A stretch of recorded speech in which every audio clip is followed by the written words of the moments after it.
Hi friends, ನಾನು Ashwini from Mangalore. Welcome back to my channel. Friends, ನಾನಿವತ್ತು ತುಂಬಾ ಟೇಸ್ಟಿಯಾಗಿರುವಂತಹ ಕರ್ಜಿಕಾಯನ್ನು ಯಾವ ರೀತಿ ಮೋಲ್ಡಿನ ಸಹಾಯ ಇಲ್ಲದೇ ಈಸಿಯಾಗಿ ಪರ್ಫೆಕ್ಟಾಗಿ ಮಾಡಬಹುದು ಅಂತ ತೋರಿಸ್ತಾ ಇದ್ದೇನೆ. ಯಾವ ಶಾಪಲ್ಲಿ ಹೋದರೂ ಕೂಡ ಈ ಕರ್ಜಿಕಾಯಿ ಸ್ವೀಟ್ ಅಂತೂ ಇದ್ದೇ ಇರ್ತದೆ. ಸೊ ಹಾಗೆಯೇ ಇದು ಮಾಡಲಿಕ್ಕಂತೂ ಅಯ್ಯೋ ಬರಲ್ಲಪ್ಪ, ಮೋಲ್ಡ್ ಇಲ್ಲ ನಮ್ಮ ಹತ್ರ, ತುಂಬಾ ಕಷ್ಟ ಆಗ್ತದೆ ಅಂತ ಹೇಳ್ತಾರೆ. ಸೊ ಹಾಗೆಯೇ ಈ ಕರ್ಜಿಕಾಯಿಯನ್ನು ಬೇರೆ ಬೇರೆ ಸ್ಟೈಲಲ್ಲಿ ಮಾಡ್ತಾರೆ, ಹಾಗೆಯೇ ಬೇರೆ ಬೇರೆ ಮೋಲ್ಡ್ ಉಪಯೋಗಿಸಿ ಬೇರೆ ಬೇರೆ ಶೇಪಲ್ಲಿ ಕೂಡ ಮಾಡ್ತಾರೆ. ಸೊ ನಾನಿವತ್ತು ಈಸಿ ಮೆಥಡಲ್ಲಿ ತುಂಬಾ ಸುಲಭವಾಗಿ ಯಾವ ರೀತಿ ಟೇಸ್ಟಿಯಾಗಿ ಮಾಡೋದು ಅಂತ ತೋರಿಸ್ತಾ ಇದ್ದೇನೆ. ಸೊ ಹಾಗಾಗಿ ಇವತ್ತಿನ ನನ್ನ ಕರ್ಜಿಕಾಯಿಯ ವಿಡಿಯೋ ನಿಮಗೆಲ್ಲರಿಗೂ ಸಹ ಇಷ್ಟ ಆಗ್ತದೆ ಅಂತ ಅಂದ್ಕೊಳ್ತೇನೆ. ಇಷ್ಟ ಆದರೆ ಲೈಕ್ ಮಾಡಲಿಕ್ಕೆ ಮಾತ್ರ ಮರಿಬೇಡಿ. ನೀವೇ ನೋಡ್ತಾ ಇದ್ದೀರಲ್ಲ ಎಷ್ಟು ಕ್ರಿಸ್ಪಿಯಾಗಿ ಪರ್ಫೆಕ್ಟಾಗಿ ಬಂದಿದೆ ಅಂತ, ನೋಡುವಾಗನೇ ತಿನ್ನುವಂತ ಅನಿಸ್ತದೆ. ಸೊ ಇದನ್ನು ಯಾವ ರೀತಿ ಮಾಡೋದು ಅಂತ ನೋಡೋಣ. ಸೊ ನಾನು ಈ ಕರ್ಜಿಕಾಯಿ ರವೆ ಉಪಯೋಗಿಸಿ ಮಾಡ್ತಾ ಇದ್ದೇನೆ. ಸೊ ಹಾಗೆಯೇ ಇದನ್ನು ಹುರಿಗಡಲೆಯಿಂದ ಕೂಡ ಮಾಡ್ತಾರೆ. ಸೊ ರವೆ ಕರ್ಜಿಕಾಯಿ ಮಾಡಲಿಕ್ಕೆ ನಾನು ಮೊದಲು ಹಿಟ್ಟು ತಯಾರಿಸ್ತಾ ಇದ್ದೇನೆ. ಇದಕ್ಕೋಸ್ಕರ ನಾನು ಮೈದಾ ಹಿಟ್ಟು ತಗೊಂಡಿದ್ದೇನೆ. 1 ಕಪ್ ಆಗುವಷ್ಟು ಮೈದಾ ಹಿಟ್ಟು. ನಿಮಗೆ ಜಾಸ್ತಿ ಮಾಡಬೇಕಾದ್ರೆ ಜಾಸ್ತಿ ಕ್ವಾಂಟಿಟಿಯಲ್ಲಿ ತಗೊಳ್ಬೋದು. ಹಾಗೆಯೇ ಈ ಹಿಟ್ಟಿಗೆ ಬೇಕಾಗಿ ಸ್ವಲ್ಪ ಉಪ್ಪು ಹಾಕಿದ್ದೇನೆ ರುಚಿಗೆ ತಕ್ಕಷ್ಟು. ಹಾಗೆಯೇ ಬಿಸಿ ಎಣ್ಣೆಯನ್ನು ಹಾಕಿದ್ದೇನೆ. 1 ಸ್ಪೂನ್ ಆಗುವಷ್ಟು ಬಿಸಿ ಎಣ್ಣೆಯನ್ನು ಹಾಕಿದ್ದೇನೆ. ಈ ಬಿಸಿ ಎಣ್ಣೆ ಹಾಕೋದ್ರಿಂದ ಕರ್ಜಿಕಾಯಿಯ ಲೇಯರ್ ಇದೆಯಲ್ಲ, ಈ ಹೊರಗಡೆದು ಲೇಯರ್ ಇದೆಯಲ್ಲ, ಅದು ತುಂಬಾ ಕ್ರಿಸ್ಪಿಯಾಗಿ ಬರ್ತದೆ. ಈ ಕರ್ಜಿಕಾಯಿಯನ್ನು 1 ವಾರ ಇಟ್ಟು ಕೂಡ ನೀವು ತಿನ್ಕೊಳ್ಬೋದು. ಅಂದರೆ 1 ವಾರ ಬೇಕಾದ್ರೆ ಇದನ್ನು ಸ್ಟೋರ್ ಮಾಡ್ಬೋದು. ಸೊ 1 ವಾರ ಕೂಡ ಇದೇ ರೀತಿ ಕ್ರಿಸ್ಪಿಯಾಗಿ ಬರಬೇಕಾದ್ರೆ ಇದೊಂದು ಟಿಪ್ಸ್ ನಾನು ಹೇಳ್ತಾ ಇರೋದು, ಬಿಸಿ ಎಣ್ಣೆಯನ್ನು ಯೂಸ್ ಮಾಡಬೇಕು. ಸೊ ಬಿಸಿ ಎಣ್ಣೆ ಹಾಕಿದ ಕೂಡಲೇ ನೀವು ಕೈ ಹಾಕಲಿಕ್ಕೆ ಹೋಗಬೇಡಿ. ಸ್ಪೂನಿನ ಸಹಾಯದಿಂದ, ನಾನೀಗ ತೋರಿಸಿದ ಹಾಗೆ ಸ್ಪೂನಿನ ಸಹಾಯದಿಂದ ಮಿಕ್ಸ್ ಮಾಡಿ ನಂತರ ಕೈಗಳಿಂದ ಚೆನ್ನಾಗಿ ಮಿಕ್ಸ್ ಮಾಡಬೇಕು. ಯಾಕಂದರೆ ಪ್ರತಿ ಹಿಟ್ಟಿಗೂ ಎಣ್ಣೆಯ ಅಂಶ ಕರೆಕ್ಟಾಗಿ ಸೆಟ್ ಆಗಬೇಕು. ಒಮ್ಮೆ ಈ ರೀತಿ ಸೆಟ್ ಆದ ನಂತರ ನಾನು ಇದಕ್ಕೆ ನೀರು ಆ್ಯಡ್ ಮಾಡ್ತೇನೆ. ನೀರನ್ನು ಒಮ್ಮೆಲೆ ಆ್ಯಡ್ ಮಾಡಲಿಕ್ಕೆ ಹೋಗಬೇಡಿ, ಯಾಕಂದರೆ ಹಿಟ್ಟು ತೆಳ್ಳಗೆ ಆಗಬಾರ್ದು. ನೀವು ಮಾಮೂಲಿ ಚಪಾತಿ ಎಲ್ಲ ಮಾಡುವಾಗ ಯಾವ ರೀತಿ ಹಿಟ್ಟು ತಯಾರಿಸ್ತೀರಿ ನೋಡಿ, ಚಪಾತಿ ಪೂರಿ ಮಾಡುವಾಗ ಆ ರೀತಿ ಆಗಬೇಕು. ಸೊ ಹಾಗಾಗಿ ಸ್ವಲ್ಪ ನೋಡಿಬಿಟ್ಟು ನೀವು ನೀರು ಆ್ಯಡ್ ಮಾಡಿ. ಹಾಗೆಯೇ ಕರ್ಜಿಕಾಯಿ ನಿಮಗೆ ಬೇಕಾದ್ರೆ ದೊಡ್ಡದು ಕೂಡ ಮಾಡಬಹುದು ಅಥವಾ ಸಣ್ಣದು ಕೂಡ ಮಾಡಬಹುದು. ನಿಮ್ಮ ಹತ್ರ ಏನಾದರೂ ಮೋಲ್ಡ್ ಇದ್ದರೆ ಬೇರೆ ಬೇರೆ ನಾನು ಹೇಳಿದೆಲ್ಲ ಆಕಾರದ ಅಂದರೆ ಶೇಪ್ಸ್ ಇದು ಮೋಲ್ಡ್ ಬರ್ತದೆ. ಸೊ ಅದನ್ನು ಉಪಯೋಗಿಸಿ ಕೂಡ ಮಾಡಬಹುದು. ನಾನಿವತ್ತು ಮೋಲ್ಡಿನ ಸಹಾಯ ಇಲ್ಲದೆ ಯಾವ ರೀತಿ ಮಾಡೋದು ಅಂತ ತೋರಿಸ್ತಾ ಇದ್ದೇನೆ. ನೋಡಿ, ನೋಡ್ತಾ ಇದ್ದ ಹಾಗೆ ಹಿಟ್ಟು ಕರೆಕ್ಟಾಗಿ ಸೆಟ್ ಆಗಿದೆ. ನೋಡಿ, ಈ ರೀತಿಯಾಗಿ ಬರಬೇಕು ಹಿಟ್ಟು. ಜಾಸ್ತಿ ತೆಳ್ಳಗೆ ಕೂಡ ಅಲ್ಲ, ಜಾಸ್ತಿ ಗಟ್ಟಿ ಕೂಡ ಅಲ್ಲ. ಸೊ ಈ ರೀತಿ ಆಗಬೇಕು. ಸೊ ನೋಡಿ ಎಷ್ಟು ಸಾಫ್ಟ್ ಇದೆ ಅಂತ ನೋಡಿ. ಸೊ ಇನ್ನು ಇದಕ್ಕೆ ನಾನು 1 ಸ್ಪೂನ್ ಆಗುವಷ್ಟು ಎಣ್ಣೆ ಹಾಕ್ತಾ ಇದ್ದೇನೆ. ಇದು ಬಿಸಿ ಎಣ್ಣೆ ಅಲ್ಲ, ನಾರ್ಮಲ್ ಎಣ್ಣೆ. ಸೊ 1 ಸ್ಪೂನ್ ಆಗುವಷ್ಟು ಎಣ್ಣೆ ಹಾಕಿಬಿಟ್ಟು ಈ ಹಿಟ್ಟಿಗೆ ಕರೆಕ್ಟಾಗಿ ಸವರಬೇಕು. ಅಂದರೆ ಎಲ್ಲ ಹಿಟ್ಟು ಇದನ್ನು ಚೆನ್ನಾಗಿ ಇದು ಹಿಟ್ಟು ಚೆನ್ನಾಗಿ ಮಾಯಿಶ್ಚರ್ ಆಗಿರಬೇಕು. ಹಾಗೆಯೇ ಇದನ್ನೊಂದು 15 ನಿಮಿಷಗಳ ಕಾಲ ಬಿಡಬೇಕು. ಒಂದು ತಟ್ಟೆ ಅಥವಾ ಬಟ್ಟೆ ಮುಚ್ಚಿಬಿಟ್ಟು ಇಡಬಹುದು. ಆ ಹೊತ್ತಿನಲ್ಲಿ ನಾವು ಇದಕ್ಕೆ ಬೇಕಾಗಿರುವ ಸ್ಟಫಿಂಗನ್ನು ರೆಡಿ ಮಾಡುವ. ಸೊ ಸ್ಟಫಿಂಗ್ಗೆ ನಾನು ಆಗಲೇ ಹೇಳಿದ ಹಾಗೆ ರವೆಯನ್ನು ಯೂಸ್ ಮಾಡ್ತಾ ಇದ್ದೇನೆ. ಸೊ 1 ಕಪ್ ಆಗುವಷ್ಟು ರವೆ. ಇದು ಬಂದುಬಿಟ್ಟು ಈ 1 ಕಪ್ ಆಗುವಷ್ಟು ರವೆಯಲ್ಲಿ ನಿಮಗೆ ಒಂದು 10ರಿಂದ ಒಂದು 30 ಕರ್ಜಿಕಾಯಿಯನ್ನು ಮಾಡಬಹುದು. 25ರಿಂದ 30. ನೀವು ಎಷ್ಟು ದೊಡ್ಡದು ಮಾಡ್ತೀರಿ ಅದಕ್ಕೆ ಡಿಪೆಂಡ್. ಸಣ್ಣದಾದರೆ ಒಂದು 30 ಮಾಡಬಹುದು, ಅಥವಾ ಮೀಡಿಯಮ್ ಸೈಜ್ದಾದರೆ ಒಂದು 25 ಕರ್ಜಿಕಾಯಿ ಮಾಡಬಹುದು. ಸಣ್ಣದಾದರೆ ಹೌದು 30 ಮಾಡಬಹುದು. ಸೊ ನೀವು ಸ್ವಲ್ಪ ಮಾಡೋದಾದರೆ ಸ್ವಲ್ಪ ಕಮ್ಮಿ ಕ್ವಾಂಟಿಟಿಯಲ್ಲಿ ತಗೊಳ್ಳಿ. ಈ 1 ಕಪ್ ಆಗುವಷ್ಟು ರವೆಯನ್ನು ನಾನು ಹುರ್ಕೊಳ್ತಾ ಇದ್ದೇನೆ. ಎಣ್ಣೆ ತುಪ್ಪ ಬೆಣ್ಣೆ ಏನು ಹಾಕದೇನೆ ಹಾಗೇ ಹುರ್ಕೊಳ್ತಾ ಇದ್ದೇನೆ. ಇದೊಂದು ಒಳ್ಳೆ ಘಮ ಬರಬೇಕು, ಲೈಟಾಗಿ ಬಣ್ಣ ಬದಲಾಗಬೇಕು. ಒಂದು 2ರಿಂದ 3 ನಿಮಿಷಗಳ ಕಾಲ ತಗೊಳ್ತದೆ. ಲೋ ಟು ಮೀಡಿಯಮ್ ಫ್ಲೇಮಲ್ಲಿ ಅಡ್ಜಸ್ಟ್ ಮಾಡಿಕೊಂಡು ಹುರಿಬೇಕು. ಸೊ ಇದು ನಾನು ಬಾಂಬೆ ರವೆ ತಗೊಂಡಿರೋದು, ಚಿರೋಟಿ ರವೆ ಅಂತ ಹೇಳ್ತಾರಲ್ಲ, ಮಂಗಳೂರಲ್ಲಿ ಸಪುರ ಸಜ್ಜಿಗೆ ಅಂತ ಹೇಳ್ತಾರೆ. ಸೊ ಅದನ್ನು ತಗೊಂಡಿರೋದು. ಕೆಲವರು ಹುರಿಗಡಲೆಯಿಂದ ಕೂಡ ಮಾಡ್ತಾರೆ, ಅದರ ಪೌಡರ್ ಮಾಡಿ. ಸೊ ನಾನು ಇವತ್ತು ರವೆಯಲ್ಲಿ ಮಾಡ್ತಾ ಇದ್ದೇನೆ. ಇದು ಕೂಡ ತುಂಬಾ ಟೇಸ್ಟಿಯಾಗಿ ಬರ್ತದೆ.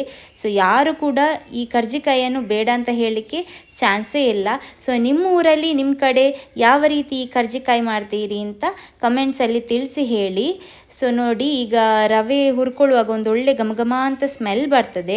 ಸೊ ಹಾಗೆಯೇ ಬಣ್ಣ ಬದಲಾಗೋದು ನಿಮಗೆ ಗೊತ್ತಾಗ್ತದೆ. ಸೊ ಇಷ್ಟಾದ ನಂತರ ಸಾಕು. ನಾನು ಇದಕ್ಕೆ ಒಂದು ಕಪ್ ಆಗುವಷ್ಟು ತೆಂಗಿನ ತುರಿ ಆ್ಯಡ್ ಮಾಡ್ತಾ ಇದ್ದೇನೆ. 1 ಕಪ್ ರವೆ ತಗೊಂಡ್ರೆ 1 ಕಪ್ ಆಗುವಷ್ಟು ತೆಂಗಿನ ತುರಿ. ಇದನ್ನು ಸ್ವಲ್ಪ ಪಲ್ಸ್ ಮೋಡಲ್ಲಿ ಒಂದು 4ರಿಂದ 5 ಸಲ ಪಲ್ಸ್ ಮಾಡಿಬಿಟ್ಟು ಹಾಕ್ಕೊಂಡಿದ್ದೇನೆ. ಹಾಗೆಯೇ ಕೂಡ ಹಾಕ್ಕೊಳ್ಬೋದು. ದೊಡ್ಡ ದೊಡ್ಡ ತುರಿಗಳಿದ್ದರೆ ಸ್ವಲ್ಪ ಪಲ್ಸ್ ಮಾಡಿ ಹಾಕ್ಕೊಳ್ಬಹುದು. ಸೊ ಹಾಗಾಗಿ ನಾನು ಸ್ವಲ್ಪ ಪಲ್ಸ್ ಮಾಡಿ ಹಾಕ್ಕೊಂಡಿದ್ದೇನೆ, ಯಾಕಂದರೆ ದೊಡ್ಡ ತುರಿಗಳಿತ್ತು. ಸೊ ಹಾಗಾಗಿ ಈ ತೆಂಗಿನ ತುರಿ ಹಾಕಿದ ನಂತರ ಇನ್ನೊಂದು 2 ನಿಮಿಷ ಹೀಗೇ ಹುರ್ಕೊಳ್ಳುವ. ಸೊ ಯಾಕಂದರೆ ನಾವು ಇದನ್ನು ನಾನು ಆಗಲೇ ಹೇಳಿದಲ್ಲ, 1 ವಾರ ಬೇಕಾದರೂ ಇಡಬಹುದು ಅಂತ. ಸೊ ಹಾಗಾಗಿ ಸ್ವಲ್ಪ ಹುರಿದುಕೊಂಡು ಇದನ್ನು ಯೂಸ್ ಮಾಡಿದರೆ ಸ್ವಲ್ಪ ಜಾಸ್ತಿ ದಿನ ಇದನ್ನು ಸ್ಟೋರ್ ಮಾಡಬಹುದು. ಆದರೆ ನಿಮಗೆ ಸ್ಟೋರ್ ಮಾಡಲಿಕ್ಕೆ ಉಳಿಯುವುದೇ ಇಲ್ಲ, ಯಾಕಂದರೆ ಅಷ್ಟು ಟೇಸ್ಟಿಯಾಗಿ ಬರ್ತದೆ, ಮಾಡಿದ ಕೂಡಲೇ ಖಾಲಿಯಾಗಿ ಬಿಡ್ತದೆ.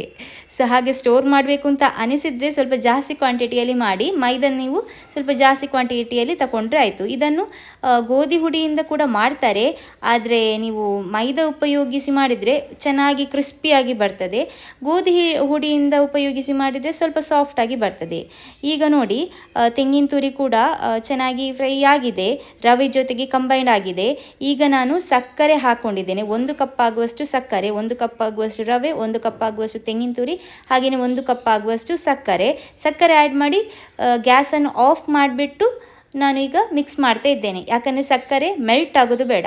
ಸಕ್ಕರೆ ಮೆಲ್ಟ್ ಆದರೆ ನಮಗೆ ಈ ಕರ್ಜಿಕಾಯಿ ಮಾಡಲಿಕ್ಕೆ ಕರೆಕ್ಟಾಗಿ ಬರುವುದಿಲ್ಲ, ಸ್ಟಫಿಂಗ್ ಕೂಡ ಕರೆಕ್ಟಾಗಿ ನಿಲ್ಲುವುದಿಲ್ಲ. ಅದು ಅಂದರೆ ತಿನ್ನುವಾಗ ಉಂಟಲ್ಲ ಸ್ವಲ್ಪ ನೀರಾದಾಗೆ ಆಗ್ತದೆ, ಕ್ರಿಸ್ಪಿನೆಸ್ ಕೂಡ ಇರುವುದಿಲ್ಲ. ಸೊ ಕೆಲವರು ಕರ್ಜಿಕಾಯಿ ಮಾಡುವಾಗ ಅಂದರೆ ಕ್ರಿಸ್ಪಿನೆಸ್ ಬರೋದಿಲ್ಲ, ಅದು ಹಾಗೆ ಆಗೋದು. ಸಕ್ಕರೆ ಕರಗಿದರೆ ಕ್ರಿಸ್ಪಿನೆಸ್ ಹೋಗ್ತದೆ. ಈಗ ನೋಡಿ ನಾನು ಇದಕ್ಕೆ ಎಳ್ಳನ್ನು ಆ್ಯಡ್ ಮಾಡ್ತಾ ಇದ್ದೇನೆ. ಬಿಳಿ ಎಳ್ಳು ತಗೊಳ್ತಿದ್ದೇನೆ, ನೀವು ಬೇಕಾದ್ರೆ ಕಪ್ಪೆಳ್ಳು ಕೂಡ ಆ್ಯಡ್ ಮಾಡಬಹುದು. ಜಸ್ಟ್ ನಾನೊಂದು ಪ್ಯಾನ್ ತಗೊಂಡು ಇದನ್ನು ಹುರಿದು ಬಿಟ್ಟು ಹಾಕ್ತಾ ಇದ್ದೇನೆ. ಒಂದು 3 ಸ್ಪೂನ್ ಆಗುವಷ್ಟು ಎಳ್ಳು ಹಾಕಿದ್ದೇನೆ, ಯಾಕಂದರೆ ಎಳ್ಳು ನಮ್ಮ ದೇಹಕ್ಕೆ ತುಂಬಾ ಒಳ್ಳೆಯದು. ಸೊ ಇದು ತಂಪು ಕೂಡ. ಸೊ ಇದೊಂದು ಎಣ್ಣೆ ಬೆಣ್ಣೆ ತುಪ್ಪ ಏನು ಹಾಕದೆ ಡ್ರೈ ಆಗಿ ರೋಸ್ಟ್ ಮಾಡಬೇಕು, ಒಳ್ಳೆ ಘಮ ಬರಬೇಕು, ಒಂದು ಸ್ವಲ್ಪ ಲೈಟಾಗಿ ಕಲರ್ ಚೇಂಜ್ ಆಗಬೇಕು. ಕಪ್ಪಾಗಲಿಕ್ಕೆ ಬಿಡಬೇಡಿ, ಕಪ್ಪಾದರೆ ಕಹಿಯಾದಾಗೆ ಅನಿಸ್ತದೆ. ಸೊ ಅದರ ಫ್ಲೇವರೇ ಹೊರಟೋಗ್ತದೆ. ಸೊ ಒಳ್ಳೆ ಘಮ ಕೂಡ ಬರ್ತದೆ. ಸೊ ಅಲ್ಲಲ್ಲಿ ಕರ್ಜಿಕಾಯಿ ತಿನ್ನುವಾಗ ಎಳ್ಳು ಸಿಕ್ಕುವಾಗ ತುಂಬ ಚೆನ್ನಾಗಿ ಅನಿಸ್ತದೆ. ಸೊ ಹಾಗಾಗಿ ಕೆಲವರು ಹಾಕೊಳ್ಳೋದಿಲ್ಲ ಎಳ್ಳು, ಬಟ್ ನಾನು ಹಾಕ್ಕೊಳ್ತೇನೆ, ತುಂಬಾ ಚೆನ್ನಾಗಿ ಬರ್ತದೆ. ಅದಕ್ಕೋಸ್ಕರ ಒಂದೇ ಥರ ಕರ್ಜಿಕಾಯಿ ಮಾಡೋದ್ರಿಂದ ನಿಮಗೂ ಕೂಡ ಬೋರ್ ಅನ್ನಿಸ್ತದೆ, ಏನಾದರೂ ಚೇಂಜಸ್ ಇರಬೇಕಲ್ಲ. ಸೊ ಹಾಗಾಗಿ ಒಮ್ಮೆ ಈ ರೀತಿ ಮಾಡಿ ಟ್ರೈ ಮಾಡಿ, ತುಂಬ ಚೆನ್ನಾಗಿ ಬರ್ತದೆ. ಸೊ ಇನ್ನು ಇದನ್ನು ನಾನು ಆ ಸ್ಟಫಿಂಗ್ಗೆ ಆ್ಯಡ್ ಮಾಡ್ತೇನೆ. ಸೊ ಆಗಲೇ ನಾನು ಹಿಟ್ಟು ತಯಾರಿಸಿಟ್ಟಿದ್ದೆಲ್ಲ, ಅದರಿಂದ ಈ ರೀತಿ ಪೂರಿ ಥರ ಮಾಡಿಟ್ಟಿದ್ದೇನೆ. ಸೊ ಇದರಿಂದ ತೆಳ್ಳಗೆ ನಾನು ಲಟ್ಟಿಸ್ತಾ ಇದ್ದೇನೆ. ಮಾಮೂಲಿಯಾಗಿ ನೀವು ಪೂರಿಯನ್ನು ಯಾವ ರೀತಿ ಲಟ್ಟಿಸ್ತೀರಿ ನೋಡಿ, ಅದೇ ರೀತಿ. ಬೇಕಾದರೆ ಸ್ವಲ್ಪ ಹಿಟ್ಟು ಆ್ಯಡ್ ಮಾಡಿ, ಬಟ್ ಪೂರಿಗೆ ಸ್ವಲ್ಪ ದಪ್ಪಕ್ಕೆ ನಾವು ಲಟ್ಟಿಸ್ತೇವೆ. ಸೊ ಇದನ್ನು ಸ್ವಲ್ಪ ತೆಳ್ಳಗೆ ಲಟ್ಟಿಸಿ, ಆಗ ಒಳ್ಳೆ ಕ್ರಿಸ್ಪಿಯಾಗಿ ಬರ್ತದೆ. ಸೊ ತುಂಬ ತೀರ ನಿಮಗೆ ಅಂಟುತ್ತದೆ ಅಂತ ಅನಿಸಿದರೆ ಸ್ವಲ್ಪ ಹಿಟ್ಟನ್ನು ಉದುರಿಸಿಬಿಟ್ಟು ಸ್ಪ್ರೆಡ್ ಮಾಡಿಬಿಟ್ಟು ಈ ರೀತಿ ನೀವು ಮಾಡಬಹುದು. ಸೊ ಕರೆಕ್ಟಾಗಿ ಶೇಪ್ ಬರಬೇಕು ಅಂತಿಲ್ಲ, ಕರೆಕ್ಟಾಗಿ ವೃತ್ತಾಕಾರ ಬರಬೇಕು ಅಂತಿಲ್ಲ. ಸೊ ಇದು ನೀವು ಅಡ್ಜಸ್ಟ್ ಮಾಡಬಹುದು ನಿಮಗೆ ಮಾಡುವಾಗ, ಕರೆಕ್ಟಾಗಿ ಶೇಪ್ ಬರದಿದ್ದರೆ ಕೂಡ. ಹಾಗೆಯೇ ಮೋಲ್ಡ್ ಇದ್ದವರು ಯಾವ ರೀತಿ ಶೇಪ್ ಆದರೂ ಕೂಡ ಪರವಾಗಿಲ್ಲ, ಮೋಲ್ಡಿಗೆ ಹಾಕಿದ ತಕ್ಷಣ ಅದು ಕರೆಕ್ಟ್ ಶೇಪಲ್ಲಿ ಬರ್ತದೆ. ಸೊ ಏನು ತೊಂದರೆ ಇಲ್ಲ. ಸೊ ಇನ್ನು ಇದರಿಂದ ನಾನು ಯಾವ ರೀತಿ ಕರ್ಜಿಕಾಯಿ ಶೇಪನ್ನು ಮಾಡೋದು ಅಂತ ತೋರಿಸ್ತಾ ಇದ್ದೇನೆ ನೋಡಿ. ಒಮ್ಮೆ ಈ ಪೂರಿ ಥರ ಲಟ್ಟಿಸಿದ ನಂತರ ನೀವು ದೊಡ್ಡ ಸೈಜಿದ್ದು ಪೂರಿ ಥರ ಮಾಡಿದರೆ, ಅಂದರೆ ದೊಡ್ಡ ಸೈಜಿದ್ದು ಕರ್ಜಿಕಾಯಿ ಹಾಕಿದರೆ ಅದರ ಒಳಗಡೆದು ಸ್ಟಫಿಂಗ್ ಉಂಟಲ್ಲ ಸ್ವಲ್ಪ ಜಾಸ್ತಿ ಕ್ವಾಂಟಿಟಿಯಲ್ಲಿ ಹಾಕಬೇಕಾಗ್ತದೆ. ನೀವು ಸಣ್ಣ ಸೈಜಿನಲ್ಲಿ, ಅಂದರೆ ನಾನು ಈಗ ತೋರಿಸ್ತೇನಲ್ಲ ಪೂರಿ ಥರ ಈ ರೀತಿ ಮಾಡಿದರೆ ಸ್ವಲ್ಪ ಒಂದು ಸಣ್ಣ ಸ್ಪೂನಲ್ಲಿ ಒಂದು 2 ಸ್ಪೂನಷ್ಟು ಹಾಕಿದರೆ ಸಾಕು.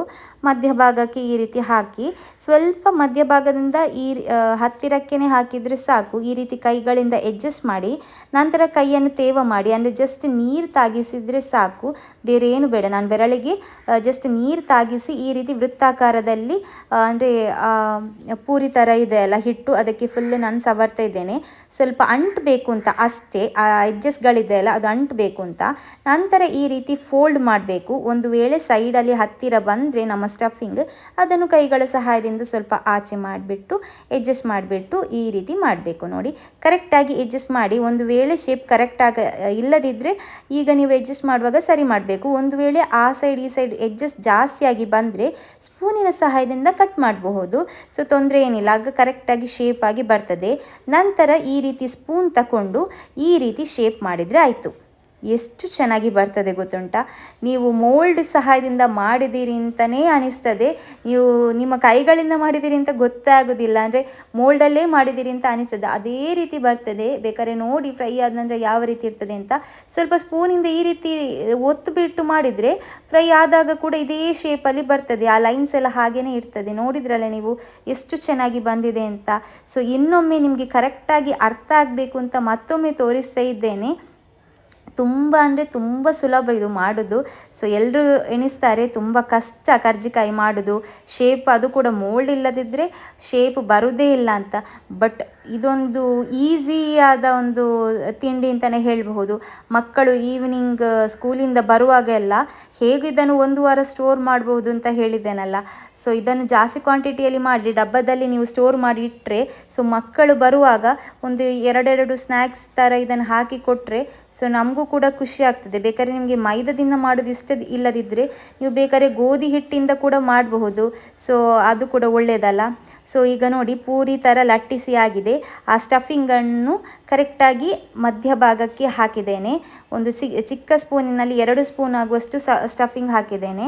ಸೊ ತೀರಾ ಕಮ್ಮಿ ಹಾಕಿದರೆ ಉಂಟಲ್ಲ, ಕರ್ಜಿಕಾಯಿ ತಿನ್ನುವಾಗ ಅದರ ಒಳಗಡೆ ಏನು ಸ್ಟಫಿಂಗ್ ಇಲ್ಲದಿದ್ದರೆ ಅದೇನೋ ಟೇಸ್ಟ್ ಅನಿಸೋದಿಲ್ಲ, ಸಿಹಿ ಕೂಡ ಇರುವುದಿಲ್ಲ ಆಗ, ಮತ್ತು ಟೇಸ್ಟ್ ಅನಿಸೋದಿಲ್ಲ, ಏನು ಬೋರ್ ಆದಾಗೆ ಅನಿಸ್ತದೆ. ಸೊ ಹಾಗಾಗಿ ಸ್ಟಫಿಂಗ್ ಕರೆಕ್ಟಾಗಿ ಹಾಕಿ. ಹಾಗಂತ ತುಂಬ ಹಾಕಲಿಕ್ಕೆ ಹೋದರೆ ನಿಮಗೆ ಆ ಶೇಪ್ ಮಾಡಲಿಕ್ಕೆ ಕರೆಕ್ಟಾಗಿ ಬರೋದಿಲ್ಲ. ನೋಡಿ ಈಗ ನೀರು ನಾನು ಎಡ್ಜಸ್ಗಳಿಗೆಲ್ಲ ನೀರು ಹಾಕಿದ್ದೇನೆ, ಅಂದರೆ ಅಂಟಬೇಕು ಅಂತ. ಹಾಗೆಯೇ ಕರೆಕ್ಟಾಗಿ ಈ ರೀತಿ ಫೋಲ್ಡ್ ಮಾಡಿ ಸ್ವಲ್ಪ ಬೆರಳುಗಳ ಸಹಾಯದಿಂದ ಈ ರೀತಿ ಪ್ರೆಸ್ ಮಾಡಬೇಕು.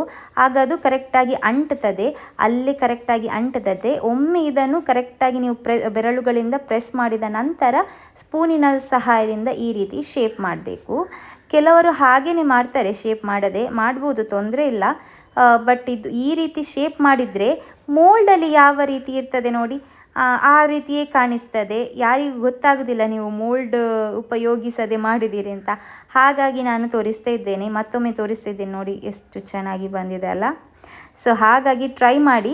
ಸೊ ಈಗ ನೋಡಿ ಎಣ್ಣೆ ಕೂಡ ಕಾದಿದೆ. ಇನ್ನೊಂದು ಟಿಪ್ಸ್, ಯಾವಾಗಲೂ ಕರ್ಜಿಕಾಯಿ ಮಾಡುವಾಗ ನೀವು ಎಣ್ಣೆ ಜಾಸ್ತಿ ಕಾಯಬಾರ್ದು. ಯಾಕಂದರೆ ಎಣ್ಣೆ ಜಾಸ್ತಿ ಬಿಸಿಯಾಗಿದ್ದರೆ ಉಂಟಲ್ಲ, ಕರ್ಜಿಕಾಯಿ ಹಾಕಿದ ಸ್ವಲ್ಪ ಹೊತ್ತಲ್ಲೇ ಕಪ್ಪಾಗ್ತದೆ. ಸೊ ಆಗ ಆ ಹೊರಗಡೆದು ಲೇಯರ್ ಇದೆ ಅಲ್ಲ, ಅದು ಕರೆಕ್ಟಾಗಿ ಬರೋದಿಲ್ಲ, ಬೆಂದಿರೋದಿಲ್ಲ. ಯಾಕಂದರೆ ಒಳಗಡೆದು ಸ್ಟಫಿಂಗ್ ಆಲ್ರೆಡಿ ನಾವು ರೋಸ್ಟ್ ಮಾಡಿರ್ತೇವೆ, ಹೊರಗಡೆದು ಬೇಗ ಕಪ್ಪಾಗ್ತದೆ, ನೋಡಲಿಕ್ಕೆ ಕೂಡ ಚೆನ್ನಾಗಿ ಬರೋದಿಲ್ಲ. ಮತ್ತು ಆ ಹಿಟ್ಟು ಕೂಡ ಕರೆಕ್ಟಾಗಿ ಹಿಟ್ಟು ಥರ ಇರ್ತದೆ, ಕರೆಕ್ಟಾಗಿ ಲಬ್ಬರ್ ಥರ ಬರ್ತದೆ ಬೇಯದಿದ್ದರೆ. ಸೊ ಹಾಗಾಗಿ ಮೀಡಿಯಮ್ ಆಗಿ ಎಣ್ಣೆ ಬಿಸಿಯಾಗಬೇಕು, ಮತ್ತು ಮೀಡಿಯಮ್ ಫ್ಲೇಮಲ್ಲಿ ಇದು ನಾವು ಫ್ರೈ ಮಾಡಬೇಕು. ತೀರಾ ಲೋ ಫ್ಲೇಮಲ್ಲಿ ನಾವು ಗ್ಯಾಸನ್ನು ಸ್ಲೋ ಆಗಿಟ್ಟು ಫ್ರೈ ಮಾಡಿದರೆ ಕೂಡ ಈ ಕರ್ಜಿಕಾಯಿ ಎಣ್ಣೆ ಹೀರ್ತದೆ.